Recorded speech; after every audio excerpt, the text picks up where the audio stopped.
Madrid wanted to believe in a miracle, and Sinner extinguished it with coldness. Let's start with the scene. Manolo Santana Stadium, Madrid. Thousands of Spanish spectators are standing up. They aren't just watching anymore, they are shouting. Sí se puede. It means, yes, it can be done. It is possible to beat him. It is possible to write a story that no one expected. Sinner's opponent that day was Rafael Jodar, a young Spanish player competing on home soil in front of his own crowd, with all the emotional explosion that a moment like this can create. Jodar didn't come here to admire the world number one. He came to defeat him. And for a while, Madrid believed it was possible. Every mistake by Sinner acted like gasoline poured onto the crowd's fire. Every point by Jodar set the stadium ablaze. The atmosphere was no longer that of a standard quarterfinal. It became the atmosphere of a bullfight, an emotional corrida where all of Madrid stood on one side. And Sinner went through all of it, not by avoiding it, not by crushing Jodar from the start and ending the story before it could begin, but by staying inside it, enduring the heat, making mistakes, letting Jodar have his moments, and then at the most decisive moment, closing the door with a calmness that was almost chilling. The second set tiebreak. Sinner played as if it were the simplest moment of the day, when in reality it was the most stressful. Not giving away a single point, no shaking hands, not letting the screams of the crowd touch him. Madrid shouted "Sí se puede." Sinner answered with the silence of someone who already knew the answer. This is the story of that match, and of the kind of player Jannik Sinner is becoming. If you love tennis and want to understand the sport deeper than just the scores, subscribe to Tennis Insider so you don't miss these kinds of analyses every week. Block 2. Who is Jodar and why this match mattered more than a typical win? Before talking about Sinner, let's talk about Jodar, because if we ignore him, we ignore half the story. Rafael Jodar is not a name most international tennis fans are familiar with. He is a young Spanish player climbing the rankings who had never gone deep in a Masters 1000. On paper, this was not a match anyone expected to be special. But tennis doesn't happen on paper. Jodar stepped onto Manolo Santana with something that cannot be bought with rankings: home turf, the crowd, and the fearlessness of a young person with nothing to lose. When you are Sinner and ranked world number one, every match carries the burden of expectation. When you are Jodar and no one truly expects you to win, you are free. Free to attack, free to try risky shots, free to play with your whole heart without fear of the consequences. And Jodar took advantage of that freedom. He didn't shrink. He didn't play just to stay in it. He played to win, with all the aggression and belief of a young man standing before the biggest opportunity of his career. That is why when the crowd started shouting "Sí se puede," it wasn't empty chanting.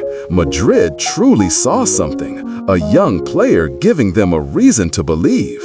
And this is the essential context to understand why Sinner's victory that day wasn't ordinary.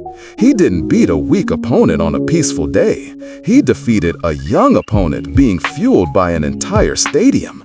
And he did it by choosing the right moment, not by trampling the opponent from start to finish. Block 3. A lesson in patience. Sinner read Jodar before attacking. There is a small detail in the opening minutes of the match that most viewers missed, but it says a lot about the Sinner of today. Sinner didn't step onto the court with the intention of crushing Jodar immediately. He studied Jokadar. This sounds simple, but in reality, very few players do this consistently, especially top players who often have the tendency to impose their own game from the start. When you are world number one, the temptation is great. Just hit hard, hit fast, and let the ranking take care of the problem. Sinner didn't do that. In the early games, he didn't rush to win points with pure power. He observed. He asked questions using different types of shots. How does Jokadar react to balls hit into his body? How does he handle short balls? Is his backhand sturdy enough under constant pressure? Does he tend to accelerate or play safe on big points?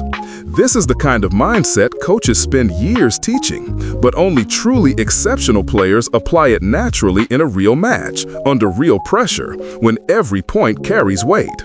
Sinner didn't come to the court to perform. He came to solve a problem. And the problem, named Jodar, needed to be read before it could be solved. This is the difference between power and intelligence in tennis. There are many players stronger than their opponents who still lose because they impose their plan without bothering to look at their opponent's plan. Sinner does the opposite, and that is why he is rarely surprised in a match, no matter how much the situation deteriorates. Block 4. When the court becomes the second enemy and Sinner still doesn't flinch. Let's pause at the moment the crowd started shouting "Si se puede." If you have never competed in sports before a crowd truly cheering against you, it's very hard to understand how heavy that pressure is. It's not just the sound, it's not just the noise. It is something more physical, a collective pressure that feels like the entire space is pressing against your chest. Every mistake you make is amplified by 10,000 people rejoicing. Every point by your opponent is turned into a moment of collective triumph. And if you aren't well trained, or if you aren't psychologically mature enough, that crowd can pull you into a spiral that you cannot control. Sinner made mistakes in this match, not just once. Some errors, according to those watching closely, were quite unusual for him. Situations where he seemed to have the point in hand but chose the wrong solution. Those kinds of errors, in that kind of atmosphere, with that kind of crowd, are fertile ground for panic to take root. Sinner did not panic. He didn't start playing against himself. He didn't change tactics frantically. He didn't let his face reflect any disturbance happening inside, if there was any disturbance.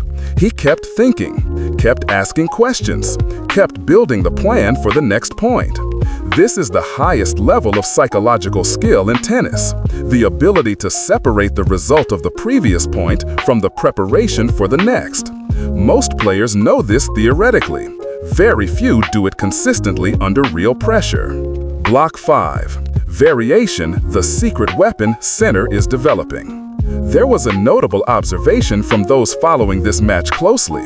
The Sinner of today doesn't win just by hitting harder or making fewer mistakes than his opponent. He wins with variation. Against Jodar, people saw a collection of shots that aren't typically associated with Sinner in the early years of his career. Pele corte, drop shots placed near the net, pulling the opponent forward when they are at the baseline. Colpi tagliati, backhand slices that change the rhythm, forcing the opponent to handle low balls while trying to reposition. Pallonetti, lobs placed with surgical precision, exactly when Jodar moved to the net with all his confidence. These are not the shots of a player trying to survive. These are the shots of a player playing chess, moving the opponent, opening up spaces, creating moments where he can end the point the way he chooses, not the way the opponent forces him to. In his early years, Sinner was a machine, hitting consistent and fast balls from the baseline. That was pure power and remains intact. But the Sinner of 2025, 2026 is adding a tactical layer that very few players at this level possess. The ability to change rhythm, change height, change speed, and do all of that at exactly the right time. That makes him harder to read. And a player who is hard to read with a physical foundation like Sinner's is an extremely dangerous player. Block 6. Heavy points, the difference between beautiful points and important points. In tennis, there are two types of points. There are beautiful points, long rallies, spectacular shots, lines that make the stands applaud regardless of who hit them. These are the moments highlight reels are made of. And there are heavy points. Points where the score, the timing in the match, and the psychological pressure combine to make them weigh 10 times more than other points. A break point at 5-5 in the second set. A point in the tiebreak when the whole stadium is screaming. A point after you just made consecutive double faults and are starting to feel like you're losing control. In the second set against Jodar, when the crowd started to truly believe a surprise could happen, Sinner had to face many such heavy points. Jodar didn't just stand there. He applied pressure, he exploited Sinner's lapses in concentration, he created games where Sinner had to fight for every single point. And in those moments, Sinner didn't just pull out physical strength. He pulled out experience, he pulled out cold blood, he pulled out the ability to read the moment, knowing when to accelerate, when to change the rhythm, when to accept letting the opponent hit one more shot and wait for the error. An average player plays the same way the whole match. A good player adjusts to the situation. A world-class player, as Sinner is proving, doesn't just adjust, but increases precision exactly when the pressure is highest. Block 7. The tiebreak and the inexplicable coldness. The second set tiebreak was the defining moment of the match. After nearly 2 hours, with the crowd hot, with Jodar refusing to yield, with points saved by both sides, Sinner and Jodar entered the tiebreak with all the emotions of an undecided match. Theoretically, this is when everything you've accumulated over the past 2 hours, fatigue, anxiety, pressure, can explode. The tiebreak is where psychology is sometimes more important than technique. A first point lost, a heavy error on the third point, a moment of hesitation on the fifth point, and the entire emotional momentum can shift. Sinner played that tiebreak as if it were the most peaceful moment of his day. That doesn't mean he didn't feel pressure. It means he has learned not to show it, and more importantly, not to let it affect the quality of each subsequent shot. Not giving points away, no hesitation, not letting the crowd pull him into their rhythm. The result, an almost perfect tiebreak. That moment evoked images of Federer in his peak years, not in terms of hitting style, but in emotional temperature. When the stadium was boiling, Federer became the coldest. Sinner is learning to do the same, and that, more than any shot he has, is what distinguishes the world #1 from the rest. Block 8. After the match, when greatness recognizes greatness. At the end of the match, Sinner wrote about Jodar. What a player! 3 words, but in that context, they say a lot. After a match where he didn't always have complete control, after spending nearly 2 hours with the crowd against him, after having to fight for every point, Sinner's first reaction wasn't self-praise. It wasn't a sigh of relief. It wasn't, "I knew I would win." It was recognition for his opponent. This is something not every player can do, not because of a lack of politeness, but because the pressure of top-tier competition usually makes people focus on themselves. Sinner has enough maturity to look outside his victory and see the human on the other side of the net. Jodar didn't lose because he played poorly. He lost because his opponent was the world #1 at the peak of his career form. That is an important distinction, and Sinner, after the match, recognized that. He even implied that this might not be the last time the two meet. That statement wasn't just social nicety. For a world #1, it was an assessment based on what he observed during those 2 hours regarding the young player's potential. True greatness isn't afraid to recognize the greatness of others. It doesn't feel threatened by it. And sometimes, in small moments like this, what a player, we see the character of a champion more clearly. Block 9. Madrid and Sinner's evolutionary map. This wasn't just a win. Let's put this victory into a broader context. Madrid is not a tournament that Sinner has ever truly dominated. La Caja Magica, clay courts at 667 meters above sea level, is one of the strangest playing conditions on the ATP calendar. The altitude makes the ball fly faster, while the clay makes it bounce high and slow, combining to create an environment that theoretically favors players with heavy topspin and great defense, like Nadal and Djokovic in their prime. The Sinner of 3 years ago would have played well in Madrid, but he wouldn't have been the most natural player on that surface. His topspin was already strong, but the variations, drop shots, lobs, slices, were not parts he particularly trusted. The win over Jodar shows that something is changing. not just the result of reaching the semifinals for the first time in his career in Madrid, but the way he did it. He adapted to the conditions, the opponent, and the atmosphere. He used tactical tools that were not his natural strengths and used them effectively in the most decisive moments. This is the sign of a player who is not just maintaining form, but evolving. Every tournament is a new test, a new set of conditions, a new opponent, and Sinner is learning faster than almost anyone. That is worrying for the rest of the ATP. When the world number one is in his prime and still improving, the space for others to squeeze in is becoming increasingly narrow. Block 10. Sinner and the lesson tennis needs to repeat every week. There is one final conclusion from the Sinner-Jodar match in Madrid. It isn't Sinner is world number one and will win everything. It isn't young players cannot challenge him. The real conclusion is much more subtle and perhaps more valuable than either of those observations. Sinner won this match imperfectly. He made mistakes. He had the crowd against him. He had to fight through the second set instead of finishing it quickly.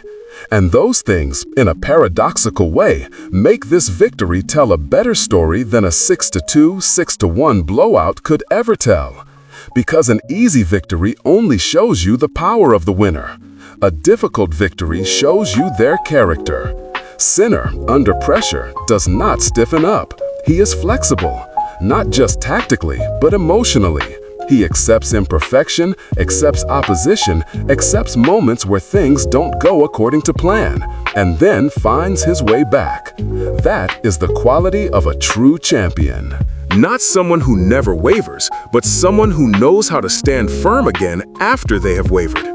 And Sinner's story, the evolution from a powerful baseline player to a complete player with tactical intelligence, emotional maturity, and diverse variation, is the most compelling story in men's tennis right now. Tennis Insider exists to tell stories like these, not just who won, but why and what it means in the bigger picture. If this is how you want to watch tennis, deeper, clearer, more interesting, subscribe to Tennis Insider right below. One analysis every week. Every video a new lens on the sport we love.